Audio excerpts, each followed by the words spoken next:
அனைவருக்கும் வணக்கம். கண்ணீரா மீரா அப்படிங்கிறது ஒரு பெண்ணோட பெயர்.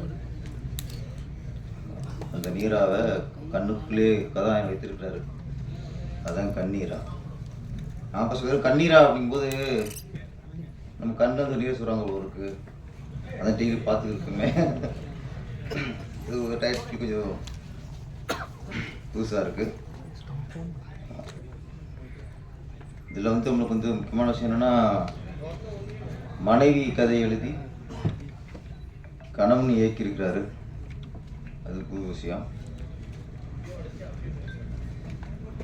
கணவன் இயக்குறதுக்கு ஒத்துக்கிட்டது ஓகே, அவர் கதாநாயகன் நடிக்கிறதுக்கு ஒத்துக்கிட்டாங்க பாருங்க. நிறைய பேருக்கு பயப்படுவாங்க, சினிமாவுக்கு போகிறதுக்கு பயப்படுவாங்க. இயக்குனராக அனுமதிக்கிறது வேறு, கதாநாயகனை வேறு அனுமதிச்சிருக்காங்க. இல்லை இங்கேயே இந்த சொன்னீங்களே விட்டு விட்டு கொடுக்குறது, இங்கேயே ஆரம்பிச்சு உங்களுக்கு லைஃப்லேயோ இதுலேயே ஆரம்பிச்சு. என் கதையை இல்லை கௌசல்யா அவங்க பேர், கௌசல்யா கதையை அவங்களே இயக்கியிருக்கணும் அப்படிங்கும்போது அவங்க இல்லை நீங்கள் இயக்குங்க அப்படின்னு விட்டு கொடுத்துருக்காங்க. ஆமாம், இப்போ அடுத்து செகண்ட் பார்ட். அதான் செகண்ட் பார்ட்டில் வந்து இப்போ இவர் விட்டு கொடுத்துட்டாரு. நான் ஃபஸ்ட்டு படம் நான் இயக்கிட்டேன், ரெண்டாவது படத்தை நீ இயக்கிறேன்ட்டு. இப்போ ஃபஸ்ட் பார்ட் போகும்போது ரெண்டாவது குழந்தை ரெடி ஆயிடுச்சு. இப்போ செகண்ட் பார்ட் போகும்போது மூணாவது குழந்தை ரெடி ஆயிரும்ல. ரொம்ப அவர் ரொம்ப ஆர்வம் இருக்காரு ரோபசங்கர்.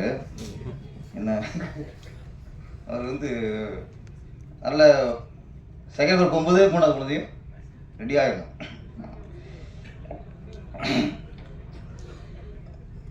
கண்ணீரா காதல் கதை. நம்ம தமிழ் திரையுலகில் இப்போ வந்து காதல் கதை வர்றது ரொம்ப அபூர்வமாயிடுச்சு. இப்போ ரொம்ப ரொம்ப அபூர்வமாயிடுச்சு, ரொம்ப அதிகமாக வர்றதே இல்லை இப்போலாம். ஆமாம், ஒரு 20 வருஷத்துக்கு முன்னாடி 20 வருஷத்துக்கு முன்னாடிலாம் ஒரு 10 படம் ரிலீஸ் ஆச்சுன்னா அதில் வந்து 6 படம் காதல் கதையாக தான் இருக்கும். 4ல் 1 குடும்ப கதையாக இருக்கும், ஒன்று த்ரில்லராக இருக்கும், 2 அடிதடி கமர்ஷியல் அப்படி இருக்கும். காதல் கதையே அபூர்வமாக போச்சு. இந்த நேரத்தில் ஒரு காதல் கதையே ஒரு படம் வரும்போது அதுவே மனசுக்கு சந்தோஷமாக இருக்குது. நிறைய ஹீரோக்கள் வந்து தொடர்ந்து காதல் கதை பண்ணி தான் பெரிய ஹீரோ ஆகியிருக்காங்க. இப்போ விஜய் சார்லாம் பார்த்தா ஃபஸ்ட்டு மேக்ஸிமம் 25-30 படம்லாம் காதல் படம் தான். அதுக்கப்புறம் கமர்ஷியல் ஹீரோவாகி அப்புறம் இளைய தளபதி இங்கே தலைவர் ஆகிட்டார். அது மாதிரி அஜித் சாரும் அப்படித்தான். பிகினி அவரும் 20-25 படம் லவ் ஸ்டோரி தான். அதுக்கப்புறம் இப்போ வீரம், விசுவாசம், விடாமுயற்சின்ட்டு வேறு ரேஞ்சில் போயிட்டுருக்காரு. ஆனால் எம்ஜிஆருக்கும் சிவாஜிக்கும் எம்ஜிஆர் சாருக்கும் எவருக்கின் படமாக அன்பேவா முழுக்க லவ் ஸ்டோரி. நம்ம நடிகர் திரு சிவாஜி கணேசனுக்கு எவர் கிரீன் படம்னா வசந்த மாளிகை, அது லவ் ஸ்டோரி தான். லவ் ஸ்டோரிலாம் பார்க்கும்போது அது ஒரு ஈர்ப்பு இருக்கும், மனசுக்கு சந்தோஷமாக இருக்கும். நம்மளால முடியலைங்கும் போது ஒரு ஹீரோ ஒரு பொண்ணை கட் பண்ணி லவ் பண்ணுறான் ட்வீட் போகிறாங்க போது நமக்கு சந்தோஷமாக இருக்கும். சரி ஓகே, நம்ம நினைக்கிறோம் முடியல, ஒருத்தன் நினச்சிட்டு ட்வீட் போடுறான். ஆமாம், ரிலீஸ் பண்ணிக்கிறாம ஒரு தமிழ் படம் மனசில் படமாக்கப்பட்டாலும் நம்ம இந்தியாவில் தமிழ்நாட்டில் ரிலீஸ் பண்ணணும்னு நினச்சி அதுக்கு உத்ரா அதை ரிலீஸ் பண்ணுறாங்க. அவங்க என்ன சொல்கிறாங்க, சின்ன படத்தை போட்டால் தேட்டருக்கு ஆள் வர மாட்டேங்கிறாங்க, 10 பேர் 5 பேர் இருக்காங்க அப்படின்னு அவங்க கூட சொல்கிறாங்க. எந்த பக்கம் நியாயம்னு யோசிக்கணும். அது வந்து ரெண்டும் உண்மை தான். சின்ன படங்களுக்கு தேட்டர் கிடைக்கலைங்கிறது உண்மை தான். சிறிய படங்களுக்கு மக்கள் ஆதரவு தர மாட்டேங்கிறாங்க, அவங்க தேட்டருக்குள்ளே வர மாட்டேங்கிறாங்க அப்படிங்கிறதும் உண்மை தான். ஆனால் ரெண்டுமே குறை தான். திரையுலகுக்கு ரெண்டுமே மிகப்பெரிய ஒரு குறை. அப்போ இதை எப்படி நிவர்த்தி பண்ணணும், அங்கே தான் யோசிக்கணும். நம்ம மாறி மாறி குறை சொல்லிட்டே இருந்தோம் வச்சுங்களேன், அது வந்து ஒரு வேலைக்கு ஆகாது. மக்களை தியேட்டருக்குள்ளே கொண்டு வரணும், அதுதான் இன்னைக்கு வேண்டிய விஷயம். அதுக்கு என்ன பண்ணணும், தயாரிப்பாளர்கள் என்ன பண்ணணும், இயக்குநர்கள் நடிகர்கள்லாம் இப்போ இயக்குனரெலாம் ஒரு டெக்னீஷியன் தான், படத்தை முடிச்சு கொடுத்துருவாங்க அவ்வளோதான். அதுக்கப்புறம் ப்ரொடியூசருக்கு தான் சவாலாக இருக்குது. இப்போ தியேட்டர் ரிலீஸ் பண்ணும்போது அவங்க இப்போ ஒரு ரிக்வெஸ்ட் பண்ணுறாங்க யாரும் ப்ரொடியூசர் வந்து வட்டிக்கு வாங்கியோ கஷ்டப்பட்டு ஒரு படத்தை முடித்து தியேட்டருக்கு போனால் நீங்கள் ஃபஸ்ட்டு 2 நாள் நீங்கள் 50 டிக்கெட் எடுத்து ஆள் அனுப்புங்கிறாங்க. நம்மளும் படத்தை எடுத்து நடிகர் சம்பளத்தை கொடுத்து டெக்னீஷியன் சம்பளத்தை கொடுத்து வட்டியை கட்டி என் படத்தை ரிலீஸ் பண்ணால் நீயே தியேட்டருக்கு ஆள் கொண்டு வான்னு சொன்னால் இங்கே தான் சினிமா எந்த அளவுக்கு ஆபத்தில் இருக்குன்னு யோசிக்கணும். பிடிச்சிருக்குதா வேலை? அது எப்படி 50 டிக்கெட் 50 ஆள் உள்ள அனுப்பணும். அவங்க என்ன வேலை கடைசி பிடிச்சி என்ன வேலையை போச்சு? இப்போ அவனு டிக்கெட் கிளிக்கிற வேலையை போச்சு கடைசியாக தேட்டரில் போய். இல்லை பெரிய ஒரு ஆபத்தில் இருக்குது. இது நான் பேசிட்டு இப்போ உதயகுமார் சாரும் பேசி ராஜேஷ் சாரும் பேசிட்டு இது பேசிலேயே போகிற விஷயமே இல்லை. இதுக்கு தீர்வு வேணும். என்னுடைய கேள்வி, மக்கள் ஏன் வர மாட்டேங்கிறாங்க? ஒன்று, நம்ம நிறைய படங்கள் தரம் இல்லாமல் இது இல்லாமல் எடுத்து கொடுத்தாலும் பார்த்து பயந்துட்டாங்களா? அதுவும் ஒன்று இருக்குல்ல.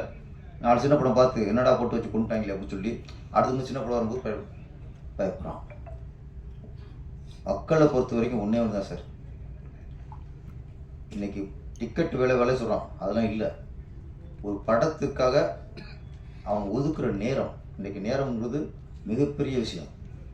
ஒரு படம் 3 ஹவர்ஸ் அங்கே தேட்டருக்குள்ளே, அதுக்கு முன்னாடி 1 ஹவர், பின்னாடி 5 ஹவர்ஸ் 6 ஹவர்ஸ் நான் ஒரு படத்துக்கு ஒதுக்கணும். படம் தேட்டருக்கு போகிறாங்க. அப்போ நான் வந்து இன்றைக்கி 6 மணி நேரம் ஒரு படத்துக்காக காலத்தை ஒதுக்குறேன்னா அந்த படம் அதுக்கான ஒர்த்தாக இருக்கணும். அதுதான் முக்கியம். அப்படி ஒர்த்து இல்லைங்கிற பட்சத்தில் அப்படி வரமாட்டேங்கான். அப்போ அதில் தான் தப்பிக்கிறாங்க. பெரிய படம் தப்பிக்கிறது எங்கேன்னா இந்த போதில் தப்பிச்சுறாங்க. ஃபஸ்ட்டு ஷோ அப்படின்னு போய் கூஞ்சுறாங்க. 2 3 நாளும் போய் பார்த்துறாங்க. அது படம் நல்லா இருக்கு நல்லா இல்லைங்கிற அதுக்கு அந்த ஆராய்ச்சி அங்கே இல்லை. சின்ன படங்களுக்கு தான் மக்கள் வந்து இது நல்ல படமா போய் பார்க்கலாமா, இதுக்கு டிக்கெட் கொடுத்து போய் பார்க்குறது ஒர்த்தா, இதுக்கு 6 மணி நேரம் நம்ம ஸ்பெண்ட் பண்ணுறது ஒர்த்தாங்கிறது எங்கே பண்ணுறாங்க? சின்ன படத்துக்கு மட்டும்தான் இந்த ஆராய்ச்சி. பெரிய படங்களுக்கு போய் விழுந்துறாங்க. அப்போ சின்ன படத்தை காப்பாற்றுறது தான் இன்றைக்கி நம்மளுடைய வேலையாக இருக்கணும். மக்களை வரவழைக்கிறதுக்கு என்ன வழி? டிக்கெட் விலையா அதுக்குன்னு சில தியேட்டர் ஒதுக்கணும். வாகை பிடிச்சார் அவ்வளோ சந்தோஷமாக பேசிக்கிறோம்ல. சின்ன படம் பிடிச்சார். ஏன் இன்றைக்கி வந்து ஒரு படத்தை ரிலீஸ் பண்ணிட்டு இன்றைக்கி வந்து அர்த்தத்தோடு பேசுகிறாருன்னா இதெல்லாம் நம்ம வந்து தியேட்டருக்காரங்களை குறை சொல்கிறதும் தப்பு, மக்களை குறை சொல்கிறதும் தப்பு நம்ம மேலே வச்சுக்கிட்டு நம்ம வந்து ஒரு கண்ட்ரோல் பண்ண முடியல நம்மளால். அதை ஆராய்ச்சி பண்ணணும். மக்களை உள்ளே கொண்டு வரதுக்கான ஆராய்ச்சியை இது பண்ணணும். இது நாங்கள் எல்லாரும் கேள்விப்பட்டதான். பிடிச்சிருந்து நீங்கள் 50 டிக்கெட்டு 5 நாளைக்குள்ளே அனுப்புங்கன்னா எப்படி அனுப்புவோம்? இதெல்லாம் ரொம்ப வேதனையாக கேட்கும்போது. நம்ம கண்ணீரா வந்து மலேசியா படத்தை ஒரு எடுத்து இங்கே கொண்டு வந்துருக்கிறாரு. அனுபவம் இருக்காங்க சார். சில இதில் அனுபவம் உள்ளவங்க வாங்கி பண்ணும்போது அவங்க நேரம் தெரியும் எங்கே தேட்டர் பிடிக்கிறது, 6 மணி தேட்டர் பிடிக்க தெரியும். சிலருக்கு எதுவுமே தெரியாமல் மாட்டிக்கிறாங்க. கொஞ்சம் சினிமாவை காப்பாற்றணும்னா மக்கள் உள்ளே வர்றதுக்கான நம்ம முயற்சியை பண்ணுவோம். அதுக்கான நம்ம தயாரிப்பாளர்கள் அதுக்காக யோசிக்கணும், அதுக்காக சிந்திக்கணும் என்ன பண்ணலான்ட்டு. அரசாங்கத்துக்கும் பொறுப்பு இருக்குது. டிக்கெட் ரேட்டும் சரி எதாக இருந்தாலும் அதை கண்ட்ரோல் பண்ணுற பொறுப்பு அரசாங்கம். ஏதாவது சரியாக இதெல்லாம் கொஞ்சம் கண்ட்ரோல் பண்ணால் தான் மக்களும் கொஞ்சம் உள்ளே வருவாங்க. கண்ணீரா படம் வெற்றி அடைந்து கண்ணீரா 2வது பார்ட்டு அது சீக்கிரம் முடிச்சிருங்க. ஆமாம், நல்ல ஒரு இதை விட்டு கொடுக்குறது சொன்னீங்க. அதுதான் விட்டு கொடுத்தா தான் எல்லாமே ஒரு மனைவிக்காக எதையும் விட்டு கொடுக்கலாம். நம்ம மனைவி விட்டு கொடுக்கக்கூடாதும்பாங்க. அந்த மாதிரி கணவனுக்காக எதையும் விட்டு கொடுக்கலாம், கணவனை விட்டு கொடுக்கக்கூடாது. அந்த மாதிரி உங்கள் லைஃப்பில் நம்ம நல்ல ஒரு மனைவி அமைஞ்சிருக்காங்க. கதையை கொடுத்துருக்காங்க. ஃபஸ்ட்டு எதை வேணால் கொடுக்கலாம், கதை கொடுக்க மாட்டாங்க. கதையே கொடுத்துருக்காங்க.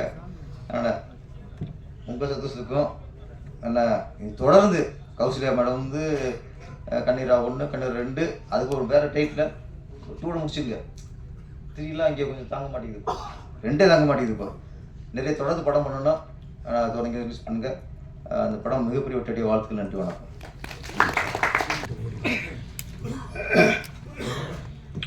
அன்பிற்கும் மரியாதைக்கும் உரிய கண்ணீரா படத்தை வாழ்த்த வந்திருக்கிற அருமை பெரியோர்களே, தாய்மார்களே, மனம் நிறைந்து இந்த படம் வெற்றி பெற வேண்டும் என வாழ்த்த வந்திருக்கிற மேடையில் அமர்ந்திருக்கிற ஆருயிர் தம்பி, மிகச்சிறந்த இயக்குனர் ஆர்.வி. உதயகுமார் அவர்களே, பேரரசு அவர்களே, என் அருமை தம்பி நகைச்சுவை